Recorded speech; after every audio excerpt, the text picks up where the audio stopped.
to really ask the question of what sorts of investments, strategies can really pay off in boosting employment and linking up education and employment properly for the age that we live in and indeed for the future. So please welcome our panel.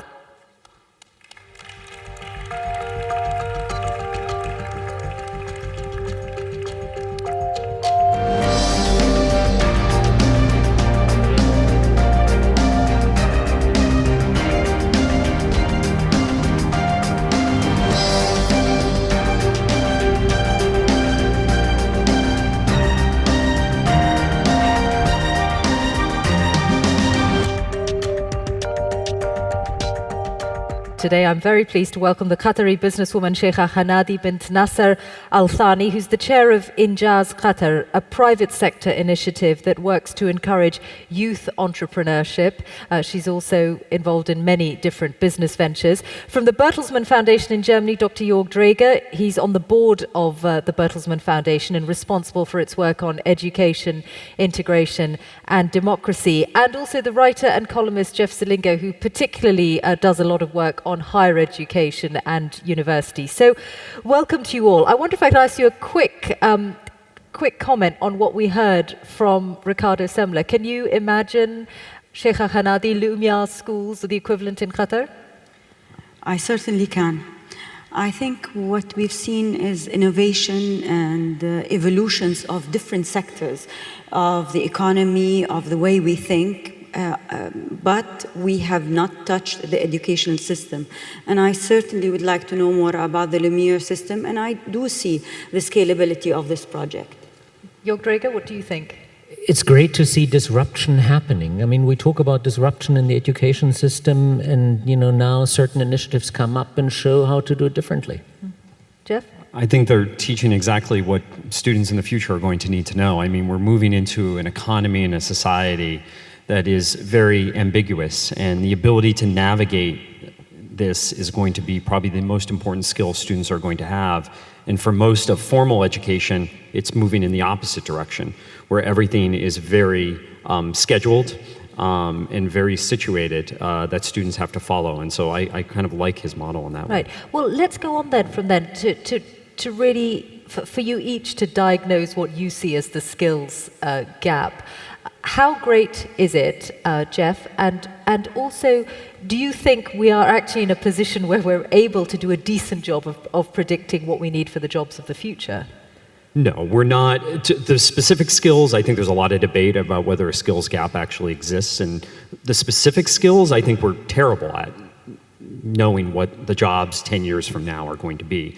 If we were here 10 years ago and somebody said, app developers and programmers and all these other things are going to be the biggest jobs of 2015, nobody would have predicted that 10 years ago. What I think this ability to learn how to learn, which Ricardo said is already programmed in all of us, at some point we turn that off in students. I see this in just a personal story. I see this in my own 6-year-old and my own 4-year-old. Last year, my 6-year-old, her school was going under some construction, and they had a bunch of boxes left over from moving items around. And they let the kids in that room for an hour. And they built a fort, they built a town. They just had so much fun with it, and it was the highlight of her week. And when she came home to tell me this, I thought, what if we put 18 and 25-year-olds in that room? What would they ask? They would ask, what's the assignment? Do I have to work in groups? How am I going to be graded? At some point in our education system, we turn off the creativity, the ability to ask questions, we have put a fear of failure in people, and that to me those are all the skills that we do a very good job with in young children. We somehow don't do a very good job with in older kids. Sheikha Hanadi, what do you see in your work in business as an employer? What do you see about the lack of the skills that are needed? What I see is very short-sighted, I must say. So the gap actually exists today, but how am I able to foresee the future? How my own business will be in the future? No one can see that. Is the kind of business structures and requirements that we work in today going to sustain themselves for the future? I don't think so. A new study about the workplace in 2030 shows that 50% of today's job will be redundant. So no more processed work, no more, most of middle management will disappear. What do we need? We need social intelligence. We need the ability to leverage the artificial intelligence in our own day. This is virtually non-existent. So do you recognize that description? And as an employer, do you feel that you are having difficulty finding the people you need because they're not being educated correctly? Absolutely. As an employer in Qatar, this is what we're facing, as most of the employees within the Middle East, where we actually have one of the highest unemployment percentages in the world. We still see that there are ample people looking for jobs, but the skills that are required for the private sector, for our own businesses to thrive, are not there. Jörg Dräger? Well, I guess we all agree that you cannot predict the skills young people will need in 10 or 20 years. When you look at the case in Germany, where I come from, you have two good working systems you can compare, a vocational system and a university system. In the vocational system, you are taught the skills you need for your first job. It's great to enter a job. Unfortunately, nowadays, those skills will last maybe 5 years, but not your whole working life. On the other hand, we have an academic system, but they usually teach you the skills you need for your third job. But not for your first. It's very hard to get into the job market coming out of university. So what we really need to talk about is how you can combine the skill orientation to get into the job market and the methodology, the learning to learn, what Jeff was talking about, to remain active learning person that will keep up and refreshing your skills constantly. And what there's always this either or discussion, should you either get the skills or the more academic approach?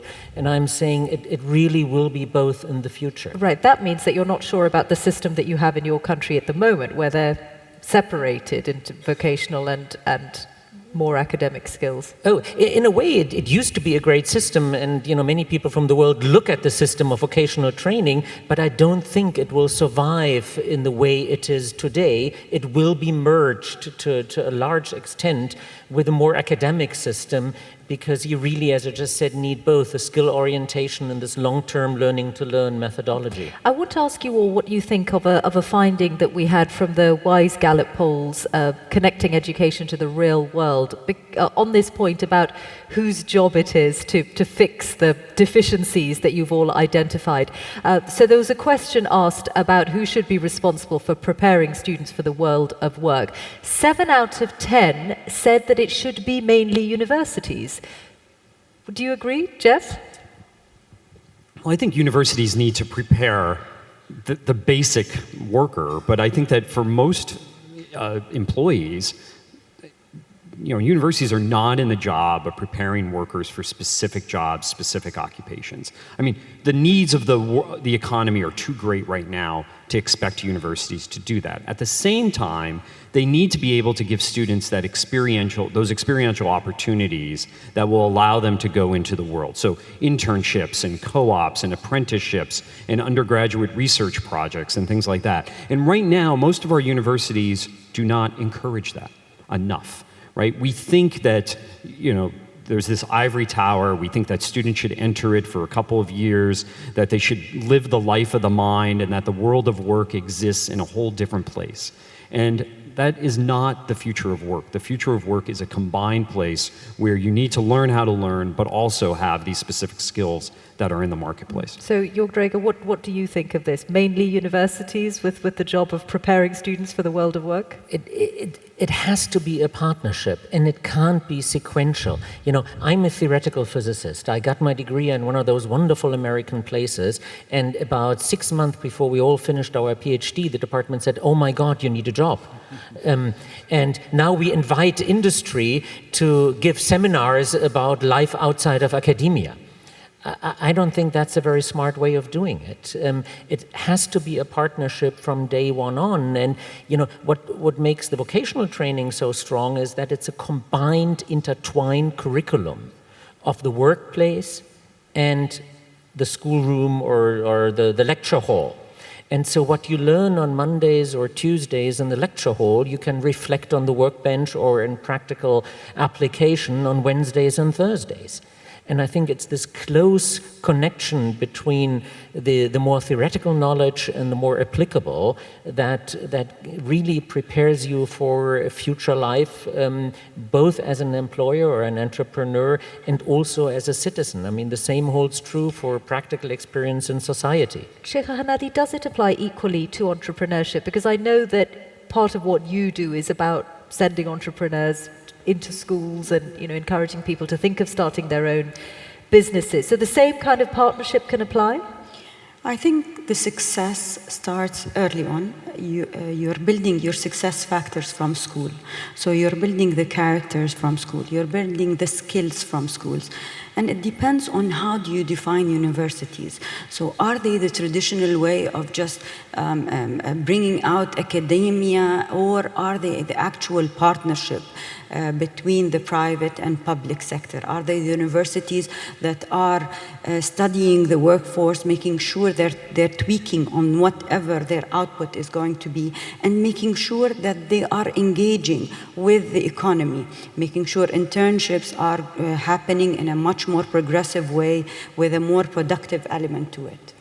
Just one more thought on the university point. I want to bring in one other finding from the opinion poll I mentioned. This was about the value of a university degree and particularly whether it limited people's job options. Now, majority of people, 68%, felt that not having a degree did limit people's job options, which is not surprising. But if you think about it the other way, that still leaves a third of people who today think that not having a degree doesn't limit you at all in terms of your job options. Jeff? This finding really surprises me. I still think that a degree is the best signal to the job market that somebody's ready. I think there's a lot of noise around that signal right now, which leaves a lot of opportunities for employers to figure out other ways to hire employees in the future, and I don't think that necessarily a degree will be the strongest signal. But for right now, I still think it is. But is its value declining overall? Its value is more muddled. I'm not quite sure it's declining. I think for the most elite colleges and universities across the world, I think it's as strong as ever. If it's declining anywhere, it's declining where the degree is becoming a commodity. And that is among the mid-tier, lower-tier universities around the world, where I'm not sure employers know if that degree actually is quality. It really is a completion certificate. Somebody was able to have the discipline to stay somewhere for 4 years and finish it. But, in some industries like the IT industry, they really move more and more towards competencies, and they have ways of measuring actually those competencies and finding out whether you can do a job and what you can do, and rather which certificate you have. And, companies like Google or others have run their studies and found out there is very little correlation between the reputation of the institution where you got your degree, or the existence of your degree and the grade you got, and how you perform in a job later.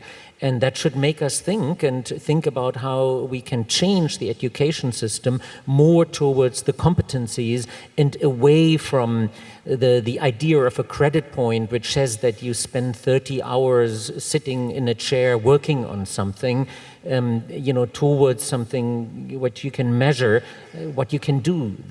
But I wonder whether you are advocating that we redesign the university degree to be more practical, or saying, perhaps more in line with the world that Ricardo Semler was talking about, that it doesn't matter what you learn, actually, if you're approaching it in the right sort of way and picking up wisdom in the process. Sheikha Hanadi? I don't think there is an answer to that. I think it's a bit of both. I think the only way is that you're completing yourself.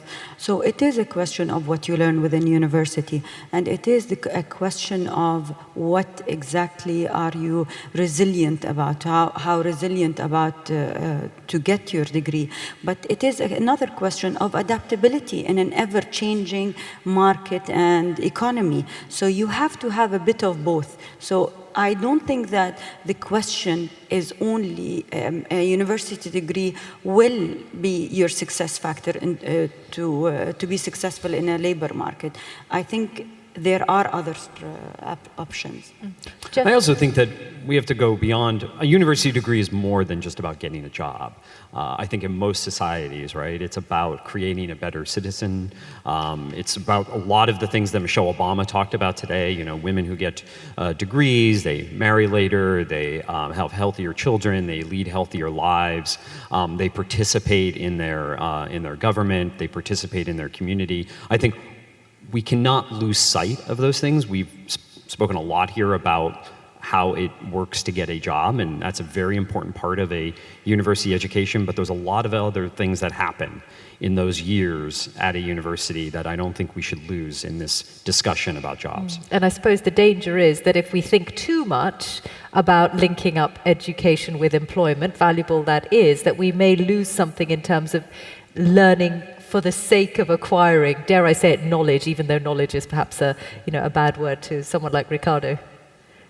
But isn't that a rather idealistic view of a very few institutions in the world that can offer such an experience? I think this experience is great, yeah, and I wish for everybody to have it and to learn something, for citizenship and for your personal development. And then I look around in the world and look at campuses where, students sit in classes with 500 others learning standardized stuff. Yes. And I wonder, can't you do that in a better way?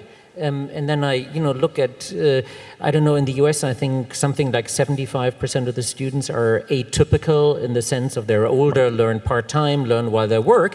And do they have this campus experience that we have in mind when we talk about the traditional university? And I'm not saying it just needs to be a campus experience, and I'm not saying that we're doing a terrific job at it right now. But that, to me, is an ideal that we should not lose in this focus on jobs in the economy. This ideal that there is more to education than training somebody to get a job. Sheikha Hanadi, what do you think? How involved should companies like yours be? Would you like to see companies like yours actually have a role in designing the curriculum in Qatar? Absolutely, I do. I think the question is, how do we face the skills gap? And if we standardize education, as we have in most of the time, we are getting a standardized output that is unemployable in many cases. So how do we tweak this experience, make sure that we have all of the advantages of the university years? And I agree, a university degree makes a better global citizen, has all the advantages. But when you are faced with a lot of graduates, in the case of Palestine, you have 30,000 graduates, 52% unemployment within first job seekers. So they are not able to find their job, and their actual pursuing of this degree was for a social reason, because it is a social status, and because they need jobs. They need to have jobs with these degrees, and it's not happening. I want to turn to the floor, and particularly to Salvatore Negro, who is sitting over there. And I think, Salvatore, you wanted to comment particularly on vocational training. Yes, well, I represent Education for Employment. As the name says, we put people in jobs, but we work backwards. We sit with companies, we see what kind of profiles they need. Then we develop the training programs, and then we select the young beneficiaries. So to make sure that those who enter also have at least a good 85% of people in jobs. While doing so, we are experiencing a major problem, and the problem is called speed. People enter into the educational system that normally lasts for a few years, and employers are telling us that they need to hire people yesterday. So how can we synchronize these two words? And then when we put the third party, which is the political willingness to make educational reform, we are going even slower, and the private sector cannot really wait for it. Thank you. I think one of the things we need to do is disaggregate the idea of a degree. Right now, everything is time-based. especially in higher education. You need to take courses that equal credits, that equal a degree, right? And the way most of us learn and learn the best, when you don't know how to do something right now, you need to work on your car, you want to try out a new recipe, where do you go? You go to Google, you Google something and you come up with a YouTube video and you learn it in a couple of minutes. And that is really how I think learning is going to increasingly happen in the future, where it's going to be in smaller chunks, it's going to be just in time, where you need to learn enough to get the job, and then you're going to continue to learn on the job. Smaller chunks, do you mean 1 year of university, go into the workplace, come back after 5 years? It's going to be, you're going to constantly need to learn anyway. So why do we have this idea that after high school, you enter a university for 4 years or 5 years or however long and come out and then you're ready for work? Right, but go back to the same university. I'm wondering how deconstructed you could be. It could be a university for life. Stanford University has this idea of what they call an open loop university, where you're accepted for 6 years that you can use any time throughout your life. They designed this last year. And you could loop in and loop out whenever you need to get a job or when you ever need education. Jörg, Dräger? Yeah, I said before, we have this very sequential thinking of first doing education and then do a job. And it will be parallel and it will be in smaller modules. And it's hard for institutions to adapt to that thinking because they rely on a curriculum that was carefully designed to carry somebody through 4 years. And they rely on a degree that was carefully designed to actually prove, certain competency somebody acquired. And now they suddenly got to open up and have to let other partners in, both in the curriculum, in this learning path. And so it really takes a certain openness of the educational institutions and a willingness to partner up. But Sheikha Hanadi, you talked earlier about people being unemployable. I think because I understood because the education system had made them too rigid, perhaps, to adapt and be flexible enough for what you would be looking for as an employer. Isn't there an equal danger in going down the route that Salvatore is talking about? Because the employer dictates the agenda, people start to perhaps exclusively follow that track, and it's not everything, is it? There will be other kinds of work, other kinds of fulfillment out there. I think what Education for Employment is doing is that it's trying to solve a problem that already exists. What I'm speaking about is that why can't we look at the problem from its bare roots? Why can't we start the dialogue from a very early on what do we require in our markets? How will our markets evolve? Now, it's very clear that we cannot foresee the future. We do not know what are the sectors that are going to flourish in the future, but we know major aspects that are going to be factors in the success of our individuals. Adaptability is one. Resilience is one. The skills that are required for understanding and using, leveraging artificial intelligence in the best way are another, let alone all the aspects of knowledge-based numeracy and literacy. So the combination of all of this will create this adaptable workforce that can change that. And I don't know if anyone within the auditorium, but I don't think we all settle into our first job, our first sector. And in the future, sectors are going to be changing even more. So you're going to be in your first job, think about your second job, and maybe only feel comfortable and feel successful in your third and fourth job. This is the question that we have to face. Can I just add one sentence? I would see a danger in one company dictating a curriculum. It has to be an industry that partners up, because you want to go beyond the very specific interest of a single company, and you want to go to the perspective of a industry or a sector. But that doesn't fully take away the risk of becoming too rigid, does it? I mean, an industry, the tech industry, for example, no, absolutely. Or the insurance industry. I said it got to be a partnership because especially government takes a longer term perspective. And government worries more, and the institutions worry more about, the methodology with which you can remain a critical thinker, an active citizen, and some educated person on a 5 or 10 year or 20-year lifespan, rather than just the next job in 2 years. On the subject of the private sector becoming more involved in education, Tommy Alakoski is here from Finland, and you have an interesting project, Tommy, that was given one of the WISE Awards last year, I believe. Tell us a bit about how you see this problem. Yeah, thank you for a very interesting discussion so far. I'm coming from Finland, and I'm executive director of the Myanmar City, a learning environment, and we have been operating in Finland for the last 5 years. And the learning environments are miniature cities that have been visited by 120,000 students so far. We have real companies as our partners in Myanmar cities. In the beginning, it was really challenging to find companies as partners. We see it is vital to have companies involved. And I'm wondering how we can maintain education as an interesting topic for private sector and to activate companies to cooperate with education programs. Why would they choose education sector instead of other sponsories? And besides, what do you think companies should understand when cooperating with schools and curriculum programs? Thank you. Thank you. Sheikha Hanadi, what do you think? How could the private sector be encouraged to get into education? You've done that with your initiative here in Qatar.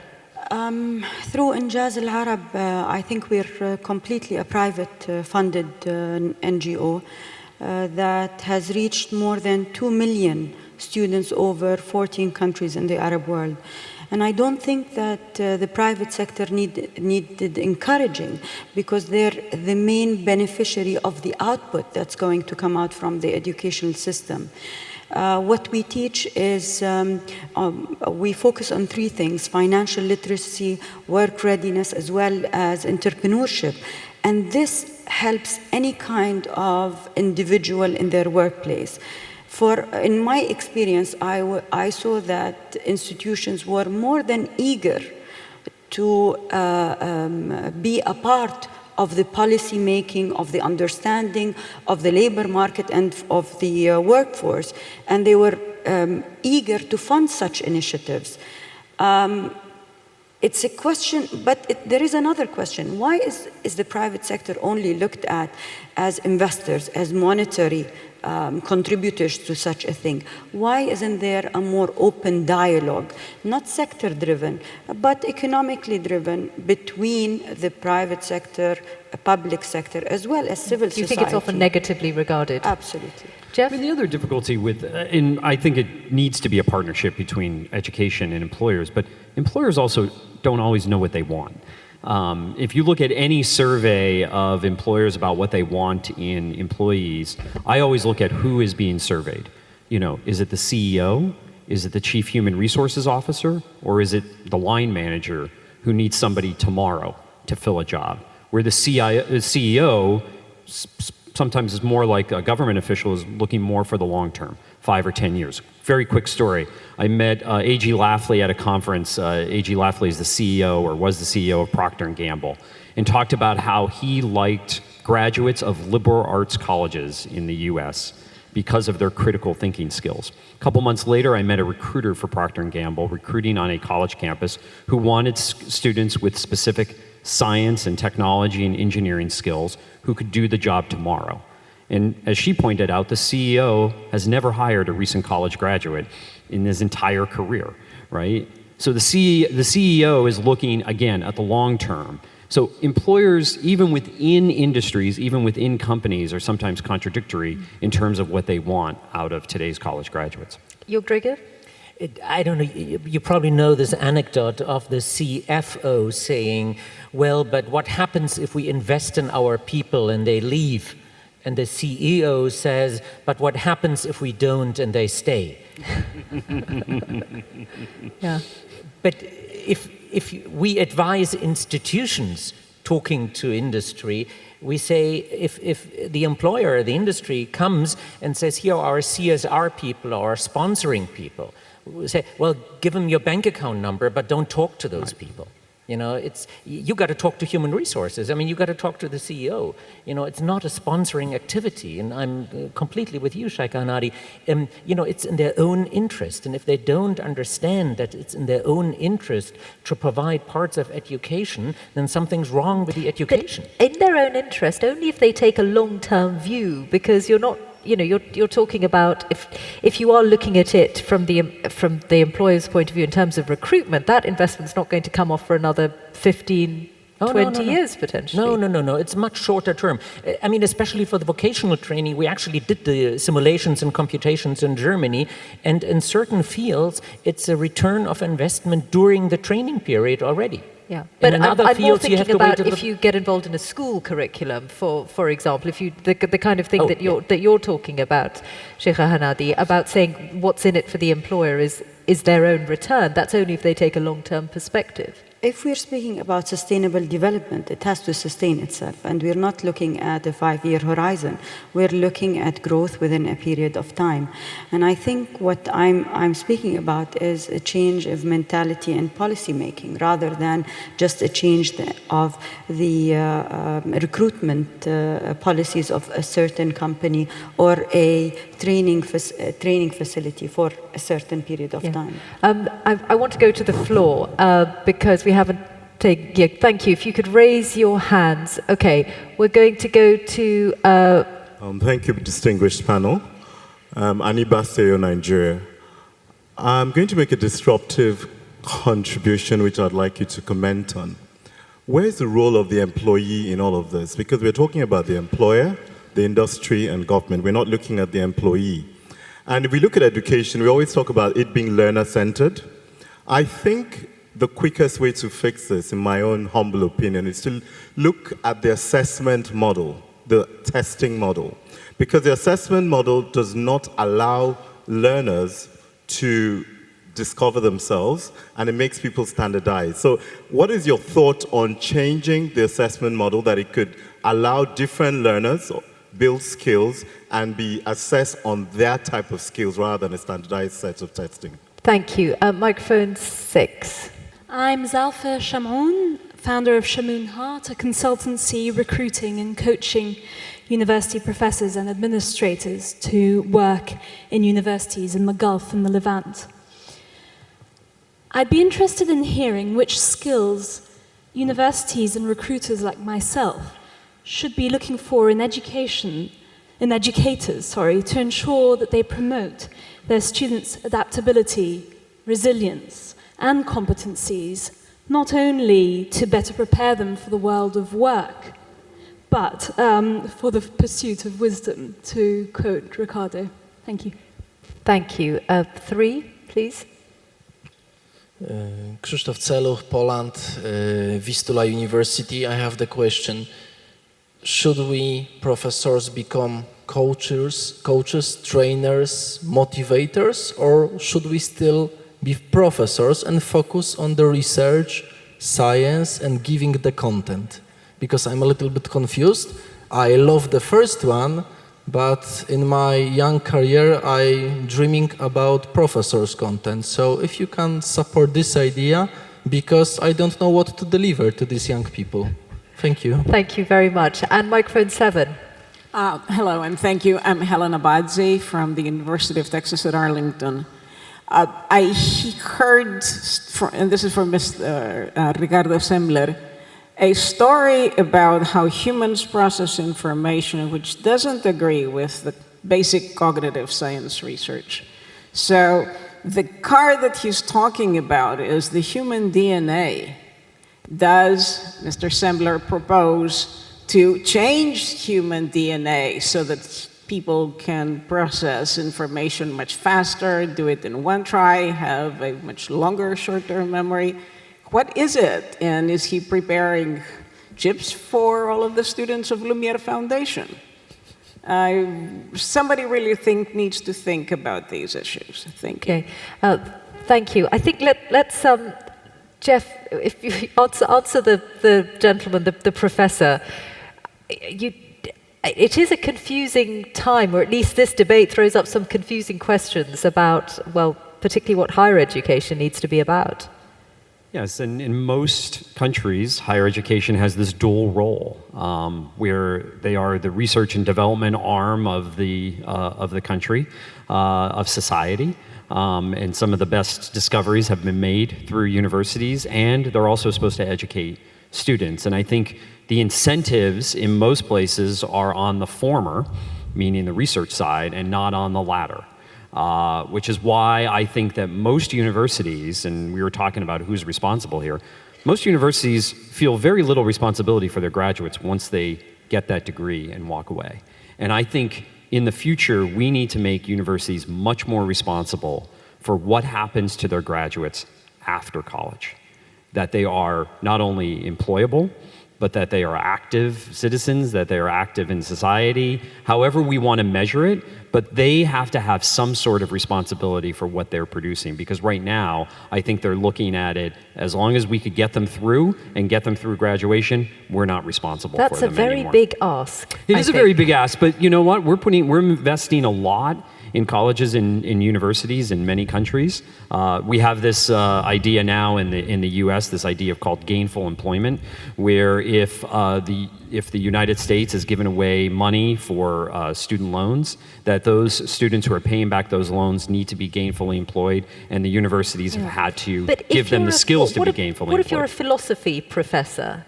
I mean, should you see? Well, we're asking the university. We're not asking individual professors subject to be held accountable. Right. We're talking about the university as a whole, that they're giving them the skills to eventually become, employable citizens. I think universities need to be on the hook in some way for the investment that we're making in them. I kind of like to return part of the question saying, are you talking about research universities or are you talking about higher education institutions in general? Because what I believe is there is a need for a few true universities that have the unity of research and teaching, where people actually develop content and create it, develop the methodology of teaching and teach it. But most of the institutions, the old professor will be a coach, and content will be digitally delivered from somewhere else. And while we at least in Europe, still fight about the unity of research and teaching, as Jeff just mentioned, in the rest of the world, there's a discussion about the unity of teaching. Should it be the same person who's developing the content for teaching? Is it the same person who's actually doing the teaching? And is it the same person who's doing the tutoring and the grading and the testing? Or are there different people involved here? And I believe in the future, it will be disruptive, it will be unbundled, it will be different people. And let's be honest, there'll be very few stars and they'll be well paid and they develop those wonderful curricula, and there are others who are great motivators and teachers and entertainers, and they will deliver. And there were many, many, many others that are not as well paid and not as prestigious that will sit there and tutor and coach and grade. It happened in other industries, and I don't see a reason why it's not also affecting teaching and universities. Sheikha Hanadi, can I ask you to respond to the lady there who asked about what are the skills to look for if we are thinking about a more flexible, more adaptable, more problem-solving kind of world? I think she asked about the skills of the educators that are supposed. I think the first skill of the educator is that they have to be within the society and the economic changes. They have to live it. They have to understand what is happening within that given country and that given region. I think the mismatch between in a lot of cases between what's happening in the classroom and universities and the actual life standards in the workplace is a completely large one. One of the challenges that we face in the Arab world is that we have highly educated individuals coming back and just being shocked when they come into the workforce and not even being able to adapt to the requirements of their jobs.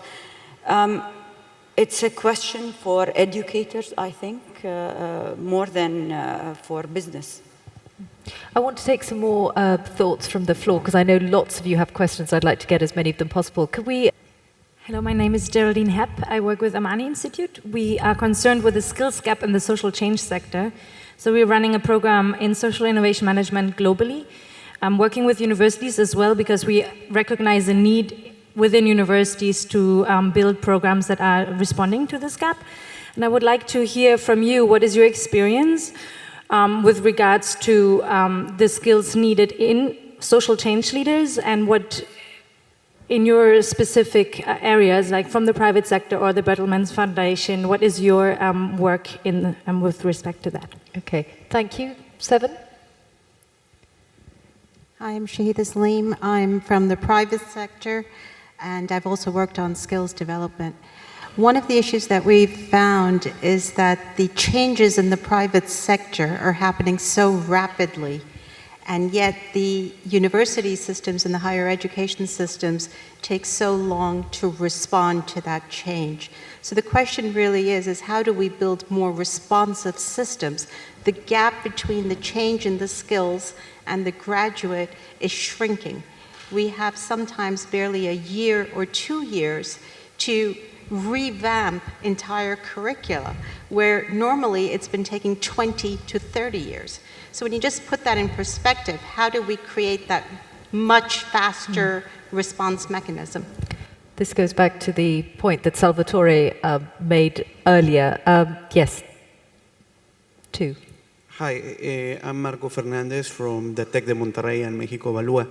As I was listening to your points, I would like to ask you, how does this relate to the challenge of changing the teacher's formation?